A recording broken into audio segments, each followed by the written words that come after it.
Falcon. These two characters are going to be knocking lumps out of each other. I hope so much that this is like a character Dan has picked up as like an answer to certain things. And I am all attentive right now. And for this matchup, this is a really interesting matchup, Bowser Falcon. Falcon is at that weight where, like, you know, a lot of characters can combo Falcon. That's just kind of like the cliche of this game. It's like, you know, Falcon can't recover and he's very comboable, but otherwise his kit's virtually perfect. Like that's Falcon. Yeah. Bowser has very strong combos. Oh, back he's throw. dead. No, see ya. That is taking out the trash. Let's go. That man is hungry. He is biting at the air. I wish his tag was fire instead of water because he's Bowser, but I will take what I can get. It's all right. It's Blastoise. It's all right. No. Yeah. Oh. Okay, so there's the stomp answer. Okay. I don't know what to say. I did not expect this. Up B, but no punish on it. He's going to be able to get away just briefly. That jump into up B is what happens when you play with tap jump. That is just my opinion. Oh my God, that comboed and he able almost to make it back though. That was like a clip that Giphy Cat if he finishes that combo off. Hitting him with the up B again. I'd like to see a little bit more forward tilting out of Dan because he's had the perfect spacing for it. Oh, he goes for the up smash, tries to end it immediately. I don't think that would have actually killed Falcon because he's too heavy. The knee not connecting. Up B's to knock him out. Perfect shield and oh, he hit the back air. Gets him with the up air. Yeah, not going to be killing with that up air. Although I'm pretty sure at any move from Bowser that's... Oh, no, again. Oh! Yo, we don't need that knee. We got the feet. We got the boots on the ground. That was pretty hot. That was a fun match to watch. That was really fun. I can't imagine we're actually going to get to see that for a second game, so I'm just kind of appreciating it while it happens. I mean, Dan's thinking about it. You know, he can always what he can do is they might have agreed to go secondaries because they play each other enough to be like, let's play secondaries instead. Oh no, they're playing mates. No, we got it for a game. I enjoyed it. Fun's over. Yeah. All right, we gotta play serious now. Dan with the elbow bump as he is sick today. Yeah, he's been doing that all day. All right, so game 2, it's back to the Chicago special of Sheik Mario.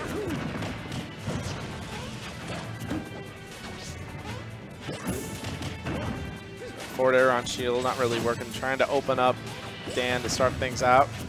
So far, Dan's been just finding little hits here and there, adding up slowly but surely. All right, tries to get a combo going, does keep it going, almost extending it all the way over to the other side of the ledge. All right, Dan with the grab. Oh Man. Tries to take the first stock. He is down a game as a result of the Bowser, which, by the way that the clips go, when you, on UR's YouTube, it'll show you the first character that everybody plays in the set. So it'll register this as a Bowser Falcon set. So that's amazing. Yeah. And I'm happy. All right, Dan landing the up smash. He's going to be taking that first stock. Big Mac trying to contest that down air with the up smash, but Dan just going right through it. No regards to any of Big Mac's buttons. Now Dan trying to put away game 1 a little bit early. What was... Okay, no. That, I don't understand what that was. So normally when Big Mac pulls out grenade, it's an accident. It is always an accident. But the way that he converted off of that looked so calculated. There was a clip running around this week of a Sheik player who I honestly can't remember who it was. I'm going to assume it was Void. It may not have been. Where they grenaded intentionally as a coverage option into something that looked remarkably similar to what we just saw. Because to me, that was deja vu. Oh no. Lilac Cruise. Oh no. Wasn't even Lilac. That was just... That was just unfortunate spacing on the up B. Well, he was looking the wrong way. Yeah, that too. Like, if you're not facing ledge, then magnet hands really aren't going to engage. Well, your magnet hands have to magnet the right way. They have to grab. So Dan going to kind of steal a game, I guess. That was a weird one. That was like a pseudo game. This has been a weird set. It's been a very strange set. So in my mind, this is just now we are beginning a real best-of-3 between Dan and Big Mac, essentially, is where we wound up, which is okay. So going to FD, Big Mac, this used to be his favorite stage, and I've talked to him a lot about it lately, and he doesn't like the stage anymore. He thinks it's Sheik's worst stage, so he went from it being his favorite to his absolute least favorite. I mean, I can see that. Sheik, for certain characters, has to work really, really hard to get kills at late percents. Like, sure, you have the advantage of having combo game for days, but it really doesn't matter unless you can, you know, get kills off of all that high percent. And that's the biggest crux of Sheik is, you know, just starting to kill. So when you don't really have a whole lot of help from the stage in that regard, I can definitely see why he's kind of taken a sour turn to this stage.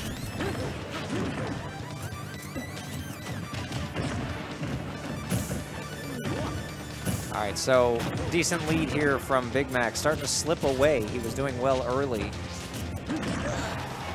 Mario just hits so hard. Like, you get one conversion, and it's... That spiked behind him? Dang. I mean, it's a big hitbox. And now Dan's got it. Both these guys actually kind of have to fish. The weirdest thing about Sheik is that, you know, Sheik was the best character in the game pre-DLC. And, like, for a long time, people were like, oh, you know, Sheik is amazing, and she has all these options. But, like, once you get to high percentages, Sheik's a weird character that you almost have to fish for a kill in some circumstances, especially if you're against a character like... Okay, that was weird. That was supposed to be... I'm pretty sure that was supposed to be up smash. I'm pretty sure that Vanish was supposed to not be Vanish. I don't know what the hell it was supposed to be, given that that's an up B input. Up air hitting, almost killing from that. Both these guys with a lot of damage on them. I think at this point, Big Mac just wants to... You can compound damage, you can do needles, tilts, whatever, until just a move will kill. You don't need to do much beyond that. Back air, that's going to close it out. Absolutely. All that rage on Sheik, making it very, very easy to kind of seal out this stock.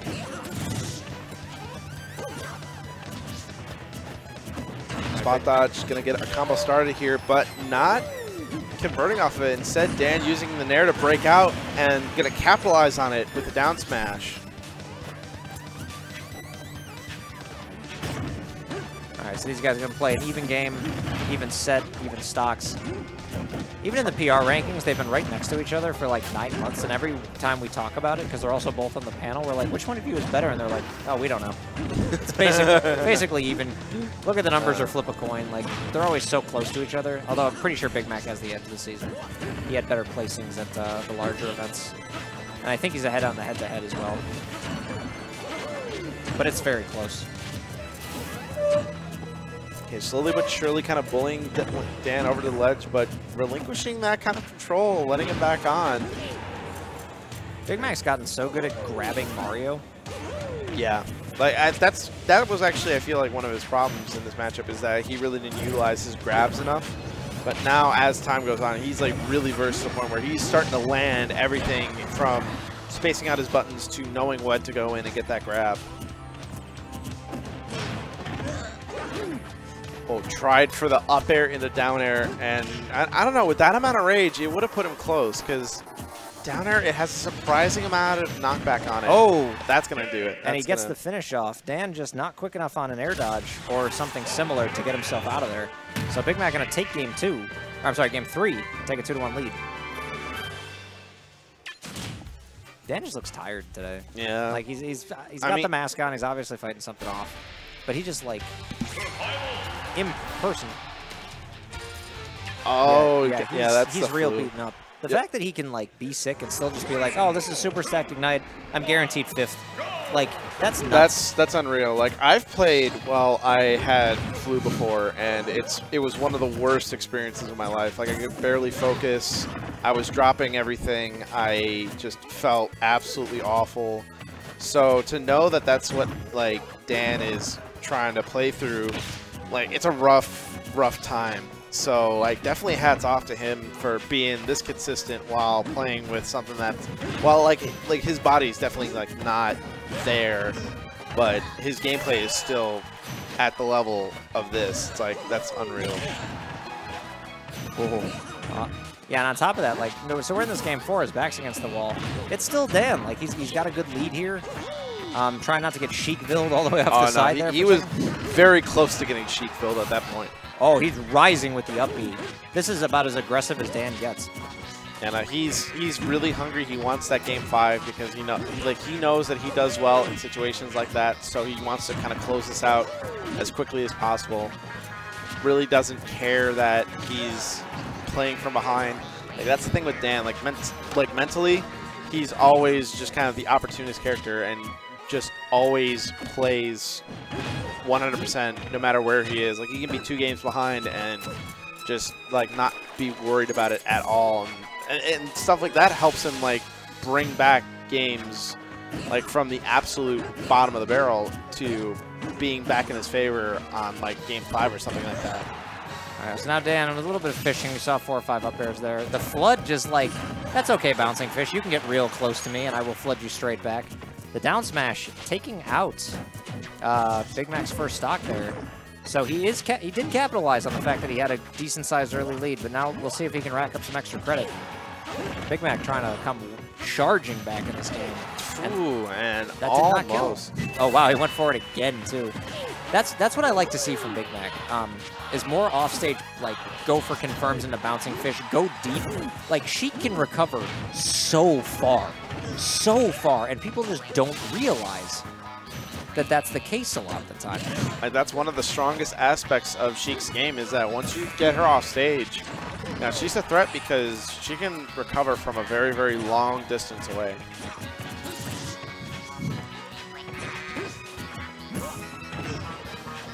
Trying to perfect shield, but still keeping up the pressure with that falling up air.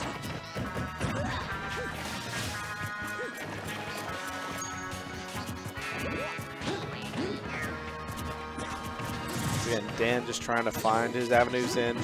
Only at 80%, so this is still a lot of room to work for Big Mac, although with every single neutral exchange where Dan wins, Big Mac's been getting off stage, so he might want to start locking down his neutral if he wants to initiate this kind of comeback. Yeah, now here we go. Big Mac with the perfect spacing on multiple aerials in a row, just whiffs on a grab. That grab probably would have put Dan up at around 70 or 80% by the end of the combo. Maybe not. A lot of his aerial moves are pretty stale right now. A good power shield there on the forward tilt. That was some really good defense showing from Dan. Big Mac wisely just down being out of there. There's one thing you don't want against Mario, is to be caught on ledge like this against the character. And there it is, short hops into the dash up smash. We're gonna have a game 5. Caught reaching a little bit too far, and Dan definitely capitalized. And that's the thing with Sheik, is that she has a lot of those good out of shield options. But Mario, you know, if the Mario player is patient enough, they just see right through it, pull back a little, just wait their turn, and then up smash seals the deal. All right, so game 5. Winner of this gets to play against Tyroy. Loser falling to loser's quarters, and we'll be battling it out for 5th place at the worst. The difference between winner's semis and winner's finals is so huge. It's like a jab lock. Oh, didn't keep the combo going. That's another thing. Big Mac has kind of been incorporating that at low percents amongst a couple of characters. Oh, jeez.